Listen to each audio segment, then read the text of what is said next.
আসসালামু আলাইকুম।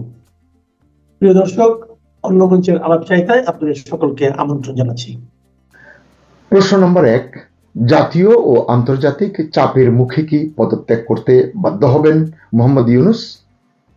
২, আসন্ন নির্বাচন কি কেয়ারটেকারের অধীনে অনুষ্ঠিত হবে? ৩, সেই নির্বাচনে কি অংশ নেবে কার্যক্রম নিষিদ্ধ বাংলাদেশ আওয়ামী লীগ? সুপ্রিয় দর্শক শ্রোতা, প্রশ্নগুলো আমার নয়, প্রশ্নগুলো আসলে এসেছে আওয়ামী লীগ সরকারের পররাষ্ট্রমন্ত্রী ছিলেন সাবেক পররাষ্ট্রমন্ত্রী প্রফেসর একে আব্দুল মোমেন।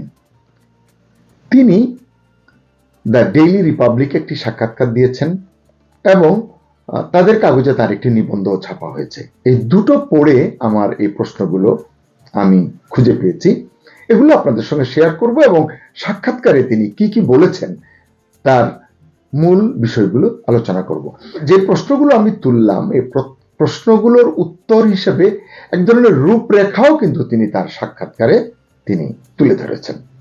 বিভিন্ন প্রশ্ন তাকে করা হয়েছে, তার জবাবে তিনি এগুলো দিয়েছেন। তিনি বলেছেন, অভ্যন্তরীণ বিশৃঙ্খলা এবং আন্তর্জাতিক চাপের মধ্যে অন্তর্বর্তীকালীন সরকারের প্রধান মোহাম্মদ ইউনূসকে পদত্যাগে বাধ্য করা হবে। ওই যে বললাম যে পদত্যাগ করবেন কিনা এর রূপরেখাটি তিনি দিচ্ছেন, এবং এই যে পদত্যাগে বাধ্য করা হবে এতে কি হবে, যা নিষিদ্ধ আওয়ামী লীগের পূর্ণ অংশগ্রহণে অবাধ ও সুষ্ঠু নির্বাচন তত্ত্বাবধানের জন্য একটি নিরপেক্ষ তত্ত্বাবধায়ক সরকারের পথ প্রশস্ত করবে। অর্থাৎ তিনি চান যে প্রফেসর ইউনূস পদত্যাগ করুন, কেয়ারটেকার সরকার আসুক, সেই সরকারের আমলে অধীনে বাংলাদেশ আওয়ামী লীগ নির্বাচন করবে পরিপূর্ণভাবে।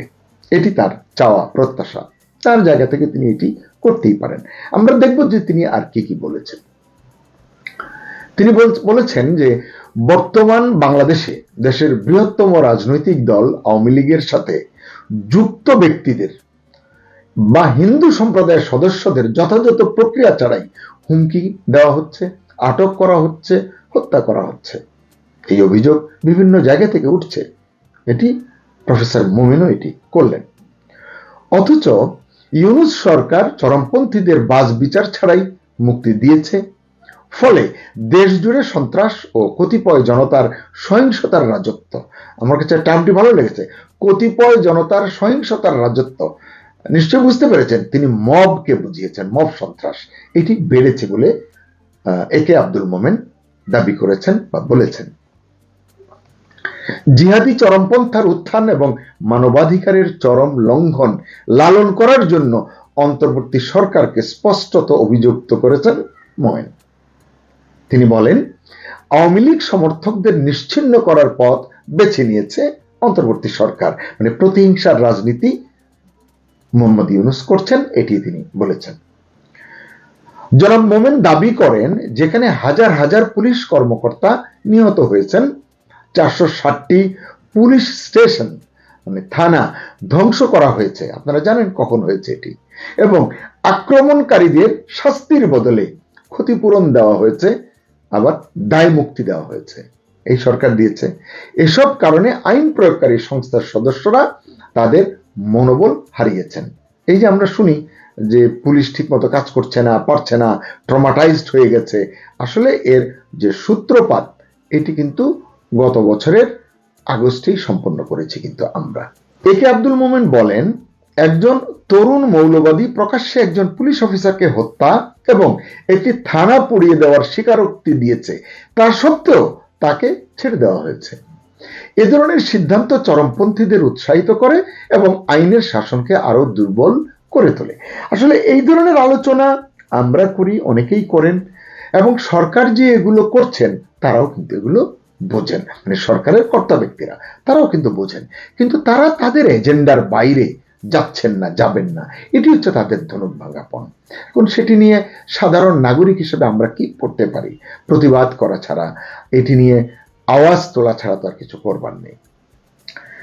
অধ্যাপক মোমেন বলেন, 2024 সালের আগস্ট থেকে বিচার বহির্ভূত হত্যাকাণ্ড 400% বৃদ্ধি পেয়েছে এবং প্রায় 6700 জনকে জনতার হাতে পিটিয়ে হত্যা করা হয়েছে। গণমাধ্যমের উপর সাম্প্রতিক হামলার কথা উল্লেখ করে তিনি বলেন, যে জিহাদি গোষ্ঠীগুলো দুটি প্রধান সংবাদপত্র পুড়িয়ে দিয়েছে, আপনারা জানেন অতি সাম্প্রতিক ঘটনা, প্রথম আলো এবং ডেইলি স্টার। এর কারণ হিসেবে তিনি বলছেন যে এই কাগজগুলো নাকি জরিপ প্রকাশ করেছিল এবং সেখানে দেখিয়েছিল তারা যে আওয়ামী লীগ যদি প্রতিদ্বন্দ্বিতা করে বা করার অনুমতি পায় তাহলে 69% ভোট আওয়ামী লীগ পেতে পারে। তিনি বলতে চাচ্ছেন যে ক্ষোভটা আসলে সেখান থেকেই এসেছে, হতে পারে। তিনি বলেন পাকিস্তান, আফগানিস্তান এবং মধ্যপ্রাচ্যের আন্তর্জাতিকভাবে পরিচিত মৌলবাদী নেতারা, মানে অনেক নেতা, তরুণ জিহাদিদের বাংলাদেশের প্রশিক্ষণ দিতে বাংলাদেশ সফর করেছেন। আপনারা তো জানেন, এটি নিয়ে আমরাও স্টোরি করেছি। কে কি কাজে এসেছে এটি যেহেতু সরকারের তরফ থেকে স্পষ্ট করা হচ্ছে না, অতএব অনেকে সন্দেহ করছেন, এই কথাগুলো বলছেন। আমার ধারণা জনাব মোমেনও সেই আলোকে কথাটি বলেছেন। তার উদ্বেগজনক দাবি রয়েছে একটি, তিনি দাবি করেছেন যে তরুণ মৌলবাদীরা এখন আগ্নেয়াস্ত্রে সজ্জিত হচ্ছে। মোমেনের মতে ইউনূসের নেতৃত্বে বাংলাদেশ দ্রুত চরমপন্থী জিহাদি ব্যর্থ রাষ্ট্রে পরিণত হচ্ছে। সন্ত্রাসীদের জন্য নিরাপদ আশ্রয়স্থল হয়ে উঠছে বাংলাদেশ। তিনি বলছেন যে এখন দেশের নদী, খাল এবং রাস্তার ধারের জলাশয়ে জাল দিলেই প্রায়শ নাকি মৃতদেহ পাওয়া যায়। সাক্ষাৎকারে তিনি অনেক কথাই বলেছেন, তার ভিতরে বলছেন যে আসন্ন ফেব্রুয়ারির নির্বাচনের সম্ভাবনা সম্পর্কে তিনি যা বলেছেন সেটি হচ্ছে যে আওয়ামী লীগ ছাড়া নির্বাচন আয়োজন হবে একটি প্রতারণাপূর্ণ নির্বাচন। এটি অনেকেই বলছেন, এটি আমরাও বলছি, কারণ এটি বৃহত্তর জনভিত্তি সম্পন্ন দলকে নির্বাচনে না রাখলে যে নির্বাচনটি হবে সেখানে আসলে প্রকৃত চিত্র, জনমতের ফলাফল আমরা কিন্তু পাবো না। এই কথাটি বলা নিশ্চয়ই অন্যায় নয়। তিনি বলেন বর্তমান প্রশাসনের কর্মক্ষমতা সম্পর্কে জনসাধারণের মোহভঙ্গ হয়েছে, এটি 100% ঠিক। মানে 2024-এর আগস্টে, সেপ্টেম্বরে যারা ভেবেছিল বাংলাদেশকে ডলার, রিয়াল এবং পাউন্ড স্টার্লিং দিয়ে ভাসিয়ে নিয়ে যাবে এই সরকার, তাদের মোহভঙ্গ ঘটেছে। উন্নয়নে মোহভঙ্গ ঘটেছে, বেকারত্বের ক্ষেত্রে মোহভঙ্গ ঘটেছে, অনেক ক্ষেত্রেই আসলে ঘটেছে। যাই হোক, তিনি বলছেন এইসব কারণেই আসলে দলের আওয়ামী লীগের সমর্থন ভিত্তি 65 থেকে 70% উন্নীত হয়েছে। তিনি সতর্ক করে বলেন ভোটারদের এত বড় অংশকে, আওয়ামী লীগ সমর্থিত ভোটারদের, সমর্থকদের এত বড় অংশকে বাদ দিলে তা নির্বাচনের বৈধতা এবং স্থিতিশীলতাকে ক্ষতিগ্রস্ত করবে। এটি অত্যন্ত ন্যায়সঙ্গত। এটিকে তিনি 1996 সালের ফেব্রুয়ারিতে একটা নির্বাচন হয়েছিল, আপনাদের মনে আছে, যার সম্ভবত 13 দিন বা 14 দিন পরে সেইটি সংসদ ভেঙে দিতে হয়েছিল। সম্ভবত এটি 1996 সালের 12 ফেব্রুয়ারি হয়েছিল। পরে আপনারা জানেন যে তখন বিএনপি ছিল ক্ষমতায়, তারা এটি জোর করে নির্বাচনটি করেছিল, পরে আবারও নির্বাচন করতে হয়েছে। যাই হোক, আওয়ামী লীগ এবং জাতীয় পার্টি সহ 26 রাজনৈতিক দলের নির্বাচনের বাইরে রেখে যে নির্বাচন করতে চাইছে অন্তর্বর্তী সরকার, তিনি বারবার করে বলছেন যে এটি আসলে দেশের জন্য, দেশের মানুষের জন্য কেবল বিপদই বাড়াবে। তিনি বলছেন অনেক মানবাধিকার সংস্থা, দেশের বিদেশের, জাতিসংঘ, মার্কিন যুক্তরাষ্ট্র এবং যুক্তরাজ্যের আইন প্রণেতাদের অনেকেই তাদের কাছ থেকে একটি অন্তর্ভুক্তিমূলক নির্বাচনের জন্য আহ্বান জানানো সত্ত্বেও সরকার সেদিকে নজর দিচ্ছে না। ভারত থেকে বলা হচ্ছে, বারবার বলা হয়েছে, সরকার সেদিকে কিন্তু নজর দিচ্ছে না। তারা অলওয়েজ একটি বিকল্প সন্ধানে ব্যস্ত। তিনি বলেন দেশের অর্থনৈতিক পরিণতি ইতিমধ্যেই মারাত্মক আকার ধারণ করেছে। বলছেন 393টি কারখানা বন্ধ হয়ে গেছে, দারিদ্র তীব্রভাবে বৃদ্ধি পেয়েছে। তিনি বলছেন 2023 সালে যে দারিদ্র ছিল 17%, সেটি 2025 সালে 25%-এরও বেশি দেশে নেমেছে, এটি তিনি বলছেন। দুর্নীতি, চাঁদাবাজি এবং বেকারত্ব পূর্ববর্তী সমস্ত রেকর্ড ছাড়িয়ে গেছে বলে মনে করেন মোমেন। তার মতে ব্যাংকগুলো ইতিমধ্যেই ব্যর্থ হয়েছে, শেয়ার বাজার কার্যত ভেঙে পড়েছে, এটি আসলে আগেও পর্যুদস্ত ছিল, বিপর্যস্ত ছিল, আরো অবনতি হয়েছে, উন্নতি হয়নি। আয় কমে গেছে এবং লাখ লাখ মানুষ চাকরি হারিয়েছে। প্রতিটি কথা কিন্তু সত্য। এবং বলছেন জাতি ক্ষুধা এবং অনাহারের ঝুঁকির মুখোমুখি, এই আশঙ্কার কথাও কিন্তু অনেকে বলছেন। তিনি বলছেন সংকট কাটিয়ে উঠতে অবাধ, সুষ্ঠু, স্বচ্ছ এবং অন্তর্ভুক্তিমূলক নির্বাচন প্রয়োজন। আসলে এগিয়ে যাওয়ার জন্য ঐক্যবদ্ধ জাতি, ঐক্যবদ্ধ সমাজ, ঐক্যবদ্ধ দেশ কিন্তু দরকার। এটি শুধু আপনি আমি বুঝি তা নয়, এটি অন্তর্বর্তী সরকারও কিন্তু এটি বোঝে। মুমিন বলছেন, তবে আওয়ামী লীগকে, মানে যাদের ব্যাপক জনসমর্থন রয়েছে এমন একটি দলকে, তাদের সঙ্গে শরিক 14 দলকে এবং জাতীয় পার্টির কথাও তিনি বলেছেন, তাদের অংশগ্রহণে বাধা দিলে এই যে রাজনীতিতে দেশে যে অস্থিতিশীলতা আছে এটি কিন্তু কমবে না, এটি আরো গভীর হবে এবং অর্থনীতির যে ক্ষত সেটা আরো তীব্র হবে। মোমেন বলেন, জাতিসংঘ ইতিমধ্যেই নির্বাচনী পর্যবেক্ষক না পাঠানোর সিদ্ধান্ত নিয়েছে। তারা বলেছে এটি তাদের যে চার্টারের মধ্যে পড়ে না, তারা তাদের ব্যাখ্যা দিয়ে বলেছে। তিনি বলছেন যে এর আলোকে ইউরোপীয় ইউনিয়ন, আফ্রিকান দেশগুলো, কমনওয়েলথ, ওআইসিভুক্ত দেশগুলো এবং মার্কিন যুক্তরাষ্ট্রেরও এই প্রতারণামূলক নির্বাচন বয়কট করা উচিত, এটি মোমেনের দাবি। কারণ না হলে কি হবে, নয়তো অবাধ, সুষ্ঠু, স্বচ্ছ এবং সর্ব অন্তর্ভুক্তিমূলক নির্বাচন, মানে সকল দলের অংশগ্রহণ একটি নির্বাচন করার জন্য চাপ দেওয়ার আহ্বান জানিয়েছেন তিনি। হয় বয়কট করতে বলেছেন পর্যবেক্ষকদের, নয়তো সকলকে নিয়ে একটি নির্বাচনের জন্য চাপ প্রয়োগের জন্য তিনি আহ্বান জানিয়েছেন। এজন্য রাজনৈতিক দলগুলোর উপর থেকে নিষেধাজ্ঞা তুলে নিতে হবে, এটি সঙ্গত। রাজনৈতিক বন্দী এবং সাংবাদিকদের মুক্তি দেওয়ার কথা তিনি বলেছেন। বিচার বিভাগ ও গণমাধ্যমের স্বাধীনতা নিশ্চিত করার কথাও জনাব মোমেন বলেছেন। এছাড়া সবচেয়ে গুরুত্বপূর্ণ যে কথাটি তিনি বলেছেন, এত সবকিছু করতে হলে যে কাজটি করতে হবে, সর্বাগ্রে মোহাম্মদ ইউনূসকে পদত্যাগ করতে হবে। এটি আসলে তিনি বলেছেন, কিন্তু এটি হবার নয় বলেই অনেকে মনে করেন। এবং আর কি লাগবে, এবং তত্ত্বাবধায়ক সরকারের অধীনে অন্তর্ভুক্তিমূলক নির্বাচন আয়োজন করতে হবে।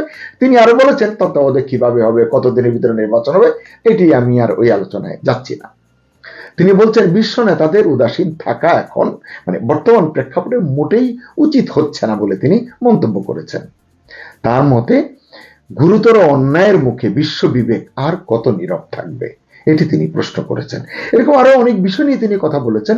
আমি 1-2 বাক্যে যদি শেষ করতে চাই, যে আওয়ামী লীগের সাবেক পররাষ্ট্রমন্ত্রী একে আব্দুল মোমিন, তিনি তার জায়গা থেকে কথাগুলো বলেছেন। দর্শক, আপনাদের কাছ থেকেই জানতে চাই, তিনি যতগুলো কথা বলেছেন তার কয়টি কথা সত্য, কয়টি কথা মিথ্যা? অন্তর্বর্তী সরকার কি কি সত্য এড়িয়ে চলেছে এবং কি কি মিথ্যাকে তারা আসলে জয় করে সত্যের কাছে পৌঁছতে পেরেছে? আপনারা আপনাদের মতো করে আপনাদের মতামত আমাকে লিখে জানাতে পারেন, তার ভিত্তিতে হয়তো আমি সুযোগ হলে আলোচনা করব। সবাই ভালো থাকুন। ঐতিহাসিক 10 জানুয়ারি, এই দিন 1972 সালে বঙ্গবন্ধু স্বাধীন বাংলাদেশে ফিরে এসেছিলেন। 1972 সালের 8 জানুয়ারি পাকিস্তানের কারাগার থেকে মুক্তি পেয়ে তিনি প্রথমে লন্ডন গিয়েছিলেন, পরে লন্ডন থেকে দিল্লি হয়ে তিনি এই দিন ঢাকায় ফেরেন। আজকে শ্রদ্ধার সাথে আমরা বঙ্গবন্ধু শেখ মুজিবুর রহমান, বাঙালির জাতির পিতা, আমাদের স্বাধীনতার স্থপতি, তাকে স্মরণ করছি। আমি আজকে অনেকক্ষণ অপেক্ষা করেছি আপনাদের কিছু খবর দেব, এখনো সেই খবরগুলো পাইনি, কিন্তু কিছু আউটলাইন পেয়েছি, তো ভাবলাম আজকে আমি দেই। বাকি খবরটা আমি যদি পাই আমি আশা করি কালকে দেব। তো সেই খবরটা মূলত আমাদের জাতীয় নিরাপত্তা উপদেষ্টা ডক্টর খলিলুর রহমান সম্প্রতি আমেরিকা সফর করছেন এবং আজকে তার প্লেনে ওঠার কথা, 12 তারিখে ঢাকায় ফিরবেন। তো তিনি মিটিং করেছেন আমেরিকার বৃহস্পতিবার এবং শুক্রবার, এই 2 দিন তিনি অনেকগুলো মিটিং করেছেন। এর মধ্যে আবার বাংলাদেশে যে নবনিযুক্ত মার্কিন রাষ্ট্রদূত ব্রেন্ট ক্রিস্টেনসেন, তার শপথ গ্রহণ অনুষ্ঠানেও ডক্টর খলিল উপস্থিত ছিলেন।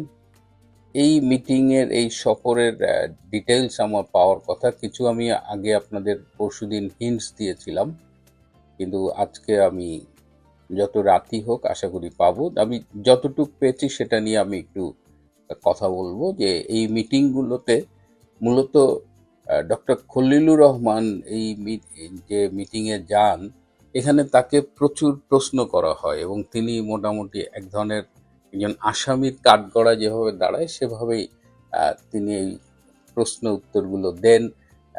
ট্রাম্প প্রশাসন ডক্টর ইউনূসের নানান কার্যকলাপে বিরক্ত। এখানে খেয়াল রাখবেন যে আমেরিকান যত স্বার্থ, আমেরিকা কিন্তু এই যে বাণিজ্য ঘাটতি এমএসপি কমানোর নামে আমাদের অতিরিক্ত দামে গম গছায় দিছে, এলএনজি যে নিয়ে দেশে হাহাকার চলতেছে, যে এলএনজি 900 টাকায় সিলিন্ডার পাওয়া যেত শেখ হাসিনার আমলে, এখন সেটা 3000 টাকায়ও পাওয়া যায় না। আপনি টাকা নিলেও সেটা পাবেন না। একটা ক্রাইসিস তৈরি হচ্ছে, এবং এই ক্রাইসিসটা তৈরি হচ্ছে মূলত এই পিটার হাস যে কোম্পানিতে অ্যাডভাইজার হিসেবে কাজ করেন, সেই কোম্পানির জানুয়ারি থেকে এলএনজি সাপ্লাই করার কথা ছিল। শেখ হাসিনার সরকার এক একটা এলএনজি কিনতে $9 বা $10 দিয়ে, সেটা এখন 14+ মার্কিন ডলার দাম। তারপরেও এই জানুয়ারি থেকে দেওয়ার কথা ছিল, পিটার হাসের কোম্পানি সেটা সাপ্লাই দিতে পারেনি। সো দেশে এখন এলএনজির একটা ক্রাইসিস চলতেছে। ডক্টর খলিলের সাথে মানে আলোচনার এক পর্যায়ে ডক্টর খলিল বলেছেন যে আপনারা এই বিষয়গুলো সরাসরি ডক্টর ইউনূসকে কেন বলেন। তো মার্কিন প্রশাসনের লোকজন বলেছে যে ডক্টর ইউনূসের সাথে কথা বলা যায় না, he doesn't listen to anyone. এবং ট্রাম্প প্রশাসনের লোকজন কিন্তু ডক্টর ইউনূসের সাথে খুব একটা কথা বলেন না।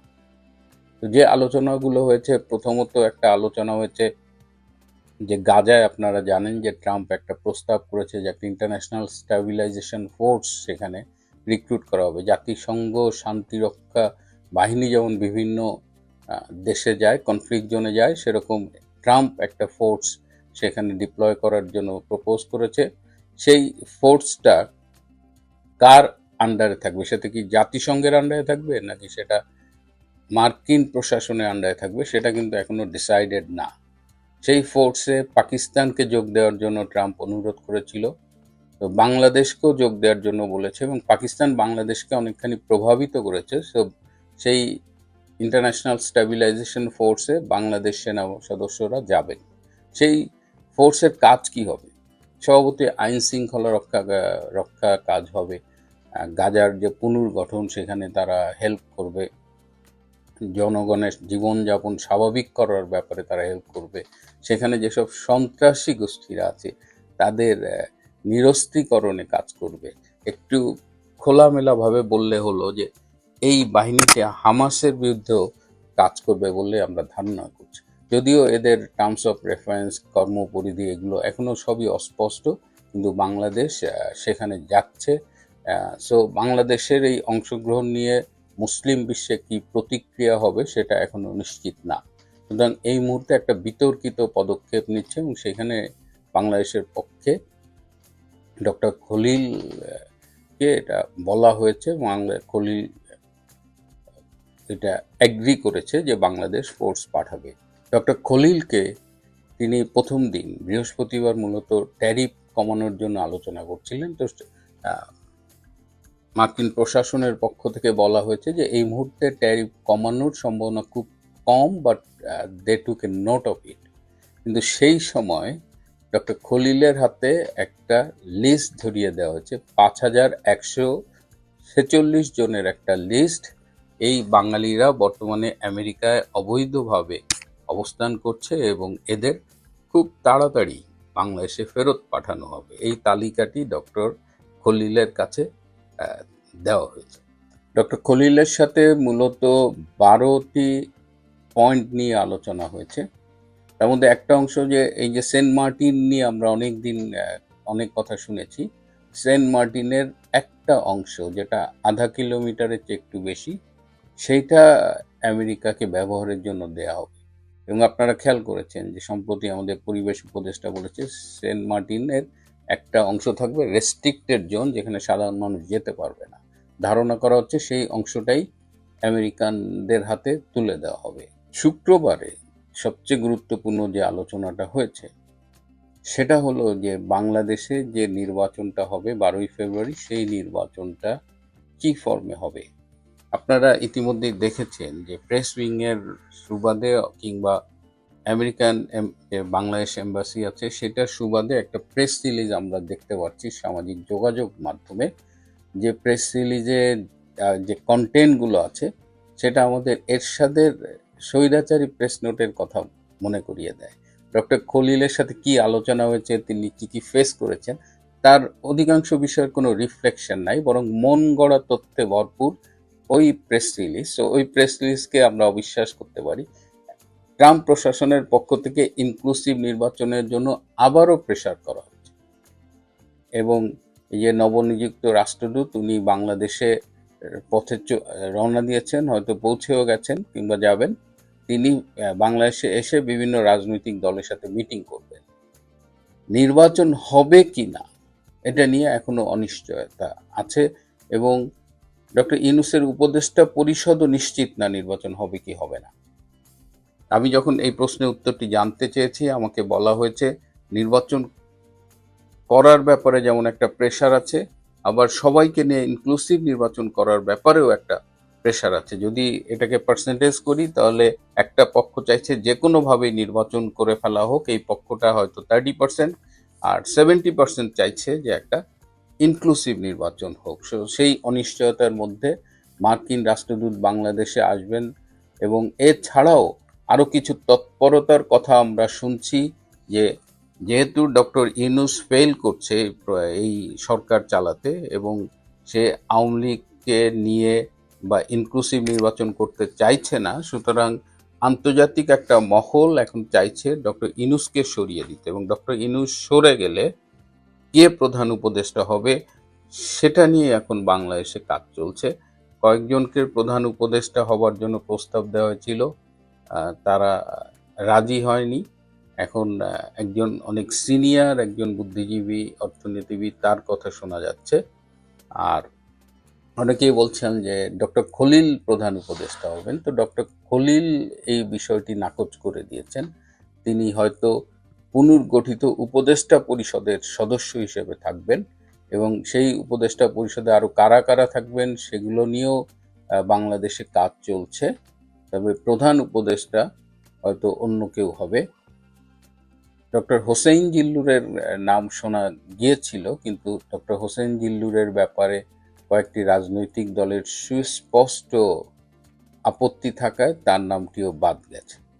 সো এখন ডক্টর ইউনূস সরে গেলে কে প্রধান উপদেষ্টা হবে সেটি নিয়ে একদিকে যেমন তৎপরতা চলছে, আবার যে কোনোভাবেই হোক একটা নির্বাচন করবার জন্য ডক্টর ইউনূসদের পক্ষ থেকে আরেকটা তৎপরতা চলছে। তো সেই অবস্থায় আমরা এখনো সেই অনিশ্চয়তায় দুলছি, এবং আমাদের দেখতে হবে যে আলটিমেটলি কোন দিকে বাংলাদেশ যায়। এর মধ্যে আরেকটা ছোট্ট ঘটনা ঘটেছে। আপনারা জানেন যে বিএনপির চেয়ারপারসন তারেক রহমান তিনি তার উত্তরবঙ্গে একটা সফরসূচি ঘোষণা করেছিলেন, এবং মৌলানা ভাসানীর কবরে যেতে চেয়েছিলেন, রংপুরে আবু সাইদের কবর জিয়ারত করতে যেতে চেয়েছিলেন। এরকম তার কয়েকটা প্রোগ্রাম ছিল, কিন্তু নির্বাচন কমিশনের অনুরোধে তিনি এই কর্মসূচিটা প্রত্যাহার করেছেন। নির্বাচন কমিশন কেন তারেক রহমানকে এই সফর বাতিল করবার জন্য অনুরোধ করলো সেটি খোঁজ নিয়ে আমরা জানলাম যে একটি রাজনৈতিক দল নির্বাচন কমিশনের কাছে লিখিত আপত্তি জানিয়েছে। তারা বলেছে যে তারেক রহমানের এই সফরকে কেন্দ্র করে যেভাবে সরকারি প্রোটোকল দেয়া হচ্ছে সেটি নির্বাচনের লেভেল প্লেইং গ্রাউন্ড তৈরি করার ক্ষেত্রে অন্তরায়, এবং পুরা সরকারি মেকানিজম এসএসএফ সব তারেক রহমানকে সার্ভিস দিচ্ছে, এবং সেই রাজনৈতিক দলটি মনে করছে যে ইট ইজ নট ফেয়ার। তো তারা তাদের লিখিত অভিযোগের প্রেক্ষিতে নির্বাচন কমিশন বিএনপি তারেক রহমানকে অনুরোধ করেছে এই সফর বাতিল করবার জন্য, এবং সারপ্রাইজিংলি তারেক রহমান তার সফর বাতিল করেছেন। সো এইটা নিয়েও বিএনপির ভেতরে কিন্তু এক ধরনের অসন্তোষ রয়েছে, এবং এটা যেহেতু নির্বাচনী সফর ছিল না সেহেতু তারেক রহমান এই সফরে যেতে পারতেন বলে অনেকে মনে করে। প্রিয় বন্ধুরা, রাজনীতি একদম মানে ক্লাইম্যাক্সের খুব কাছাকাছি চলে আসছে। So let's wait and see, we may have some good news. আজ এ পর্যন্তই। ভালো থাকবেন, সুস্থ থাকবেন, তার চেয়েও জরুরি হলো নিরাপদে থাকবেন। সবাইকে অনেক